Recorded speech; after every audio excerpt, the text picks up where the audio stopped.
दोस्तों, आपको सरकारी नौकरी चाहिए। सरकारी नौकरी तो मिल जाएगी, लेकिन आपको 4 लाख रुपए देने होंगे। अब आप सोच रहे होंगे, यार आज के ज़माने में 4 लाख रुपए तो कोई बहुत बड़ी बात नहीं है, और 4 लाख रुपए में किसी को भी अगर नौकरी मिले तो कोई भी लेने के लिए राज़ी हो जाएगा। दरअसल ये बात आज की नहीं है, ये बात है सन 2011-12 की। नमस्कार दोस्तों, मैं राइटर जगत हूँ, आपको अपने यूट्यूब चैनल ऐड बॉस बहुत बहुत स्वागत करता हूँ। साथियों, मैं 2011-12 की बात बता रहा हूँ। जो मैंने एक फॉर्म फिल किया था स्टार्टिंग में ही, काफ़ी टाइम हो गया इस चीज़ को, तब मैंने एक फॉर्म फिल किया था। तो जो फॉर्म था वो था फायरमैन का। जो फायरमैन से सब समझ गए होंगे, जो आग बुझाने वाली गाड़ी आती है, तो उसमें था फायरमैन का, जिसमें करीबन करीबन 400 450 के आसपास, मुझे कंफर्म ध्यान नहीं है, जो वैकेंसी थी। तो मेरा जो सेंटर आया था, मैं दिल्ली से बिलोंग करता हूँ, तो दोस्तों मेरा जो सेंटर आया था फिजिकल का, मेरा सेंटर आया था राजस्थान में। अब राजस्थान में मेरा कोई जान पहचान का नहीं था।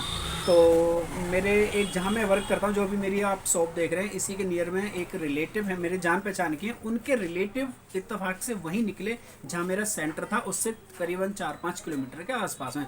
जब मैंने ऐसे उनसे जनरली पूछा तो उन्होंने बताया कि भाई ऐसे ऐसे तो हमारे वहाँ रहते हैं। तो हम उनके बताए हुए एड्रेस पर उनके घर पर चले गए। शाम को जैसे वहाँ पहुँचे तो उन्होंने कहा कि देखो बेटे, आप टेंशन ना लो, सीओ साहब हैं, यानी जो कमांडिंग ऑफिसर हैं, वो हमारी जान पहचान के ही हैं, कुछ हम जानते हैं उनको, तो मैं आपकी डायरेक्ट वाइफ से उनसे बात करा दूंगा। तो मुझे काफ़ी अच्छा लगा। मैंने कहा डायरेक्ट बात हो जाती, इससे बेटर और क्या हो सकता है। तो वो रात को हम करीब 8 बज रहे थे, तो मैं अकेला गया हुआ था, तो मुझे लेके गए वो। तो इतने एक अनजान शहर में और अनजान लोगों में मुझे डर भी लग रहा था, सच बताऊं तो। क्योंकि यार देखो, आप कहीं भी जाते हो, बेशक वो जान पहचान के थे, लेकिन फिर भी यार लगता तो है ना। और अंधेरी रात, रात के 8 करीब बज रहे, और उनके घर से तकरीबन मुझे लगता है कि 5 किलोमीटर के आसपास रहा होगा डिस्टेंस, 5-7 किलोमीटर के आसपास। तो वहाँ हम गए भाई। डरते डरते मैं गया, मैंने कुछ बोला नहीं, लेकिन मुझे डर तो थोड़ा लग रहा था। तो जैसे जैसे वहाँ गए हम, तो करीब हमने आधा घंटा वेट किया। सीओ साहब आए अंदर से, उन्होंने बुलाया कि ऐसे ऐसे भी बोलना, जो गेटमैन थे, कि उनको सीओ साहब को मतलब बुलाया जा रहा है। सीओ साहब बाहर आ गए, तो उन्होंने मुझसे पूछा, जो मैंने इसको उनको जैन वगैरह किया, तो उन्होंने मुझसे पूछा कि बेटे आप कहाँ से आए। मैंने कहा सर मैं दिल्ली से आया हूँ, और मेरा अर्ली मॉर्निंग में फ़िज़िकल है। तो उन्होंने कहा कि बेटे अर्ली मॉर्निंग में तो फ़िज़िकल आपका नहीं है, आपका जो फ़िज़िकल है ना, एक दिन डिले कर दिया गया है। क्यों डिले किया है वो उन्होंने उसका रीज़न नहीं बताया। तो मैंने कहा अच्छा सर। फिर मैंने कहा चलो कोई बात नहीं सर, हम तो इनके यहाँ पर रह लेंगे एक दिन। मैंने कहा ठीक है। तो अच्छा, उन्होंने कहा कि आप दिल्ली से आए। मैंने कहा देखो बेटे, उन्होंने छूटते मुझसे बोला कि बेटे आपको 4 लाख रुपए देने होंगे। अगर आपके पास 4 लाख रुपए हैं तो आप यहाँ रुकिए, और नहीं है तो आप जा सकते हैं, यू कैन गो। मैंने कहा सर 4 लाख रुपए तो हमारे पास नहीं है, मैं हम तो सिर्फ 400 रुपये लेके आए हुए हैं भाई किराए यहाँ पर। अगर हमारे पास इतने पैसे होते तो फिर हम नौकरी क्यों ढूंढ रहे थे। तो मैंने कहा सर क्या ईमानदारी से नौकरी नहीं हो सकती है। तो उन्होंने कहा कि बेटे देखिए, आपको यहाँ पैसे देने ही पड़ेंगे, और मैं ज़्यादा बात आपसे नहीं करता। तो उन्होंने कहा कि लास्ट आपको 3.5 लाख रुपए देने होगा। तो मैंने कहा सर अच्छा, मुझे करना क्या क्या होगा। उन्होंने कहा जो आपका फिजिकल टेस्ट होगा उसमें आपको पार्टिसिपेट करना है, और जिसमें आपको कैमरे के सामने आएगा, जो कि रिकॉर्डिंग ली जाएगी, लाइव रिकॉर्डिंग होती है। और जब आपका इसके बाद जो रिटन एग्ज़ाम होगा, आपको एग्ज़ाम में भी आना है।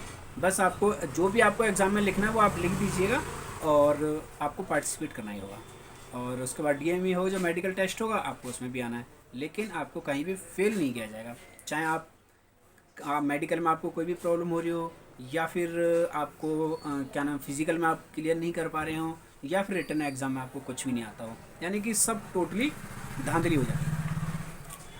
तो दोस्तों जो मेरे साथ गए थे, उन्होंने मुझे थोड़ा साइड किया, और उन्होंने कुछ जो भी बात की थी, फिर उसके बाद में आए वो 10 मिनट बाद, उन्होंने कहा देखो बेटे ऐसा 3 लाख रुपए तक मैंने बात कर लिया, आप अगर 3 लाख रुपए दे सकते हो तो आप बता दीजिए, नहीं तो कोई फ़ायदा नहीं। तो मैंने उनसे कहा, मैंने कहा यार मैं तो नहीं दे पाऊँगा भाई, मेरे पास पैसे नहीं है।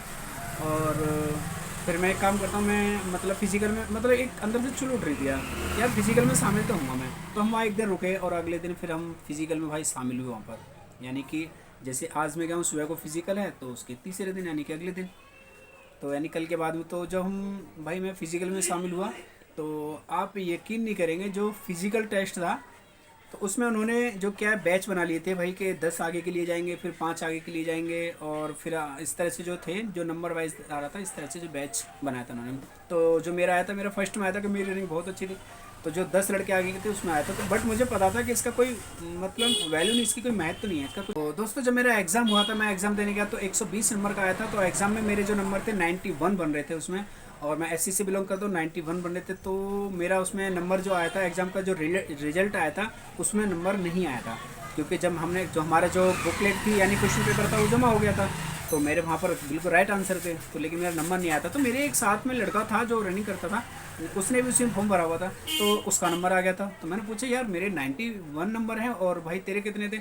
उसके थे भाई 46 नंबर। मैं तेरा कैसे आ गया यार जब मेरा नहीं आया? तो उसने बोला कि भाई मैंने ना इसमें क्या नाम है 7 लाख रुपये दिए।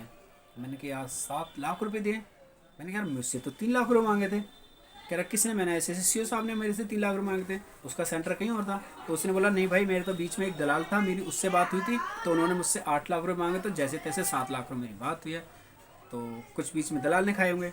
तो आखिरकार उसकी ज्वाइनिंग हो गई थी और उसमें मेरी ज्वाइनिंग नहीं हो पाई थी। तो हम जो सोचते हैं ना कि करप्शन पहले नहीं था या पहले कम था अब ज़्यादा था, दोस्तों ऐसा कुछ नहीं है। करप्शन कल भी था, आज भी और आने वाले कल में भी रहेगा। सरकारें चेंज होती हैं, सरकार दावा करती है हमारी गवर्नमेंट आएगी करप्शन नहीं होगा, हम हटा देंगे, ये कर देंगे, वो कर देंगे। ऐसा कुछ नहीं होने वाला। जो भी एक मंत्रिमंडल चेंज होता है, एक नेता चेंज होता है, जो लीडर होता है, मुख्यमंत्री हो प्रधानमंत्री हो, बाकी जो करप्शन करने वाले जो होते हैं भर्ती बोर्ड वाले, तो वही काले वही चोर रहते हैं, वो तो चेंज नहीं होते ना, तो वो तो करेंगे ही करेंगे यार। तो ये है, करप्शन हमारे देश में था, है और रहेगा, क्योंकि भाई भ्रष्ट लोग बहुत हैं। तो ये थी मेरे साथ आप भी थी, और आशा करता हूँ आपको वीडियो जरूर पसंद आया होगा। आपके साथ भी ऐसी कोई ना कोई घटना जरूर हुई होगी, आपने जरूर सुनी होगी, कमेंट जरूर कीजिए। चैनल को तो लाइक से सब्सक्राइब कर लें।